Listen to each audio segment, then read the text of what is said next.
3 ordinary things already in your house can teach your kid about money today. No apps, no charts, no lecture, just a few minutes and a moment you're already happy.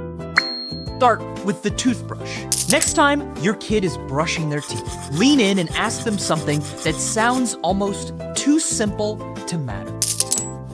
We throw this brush away and buy a new one every few months, even when it still looks totally fine. Do you know why? Explain this to your kid. A toothbrush doesn't break all at once.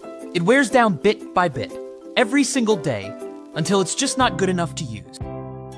That slow, quiet loss of value has a name: depreciation. A bike, a phone, a toy, they all lose value over time, little by little, even when nothing dramatic happens. Now, the trash can. Next time you catch your kid tossing something out, pause and ask a question that might genuinely surprise them, and stay with them. Ask them this: did you know that people throw away money too? Not just garbage? Watch their face. Most kids have never thought about it that way. Tell this to your kid. Sometimes people see something, want it right that second, and buy it without asking if they'll ever really use it.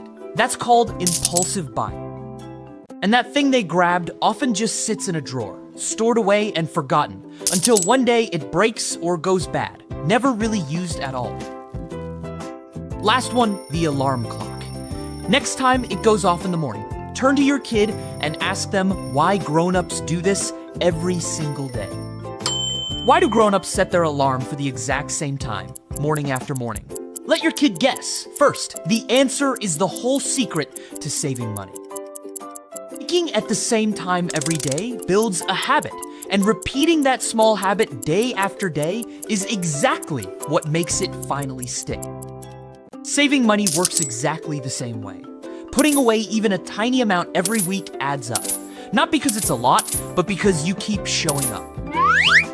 Here's why this works. When you point at something your kid already touches every day, the money lesson never feels like a lecture. It rides along on a real moment. Do this just a few times, and your kid starts linking ordinary routines with money thinking on their own, without it ever feeling like sit-down financial education. Tonight, try one. Ask your kid what small thing they use every day that wears out, or a time they bought a toy they never really played with. Then ask the fun one. If your alarm could remind you to save money instead of waking you up, what would you want it to say? A worn toothbrush, a trash can, an alarm the money lessons were hiding in plain sight all along. Follow along for more simple ways to teach your kid about money.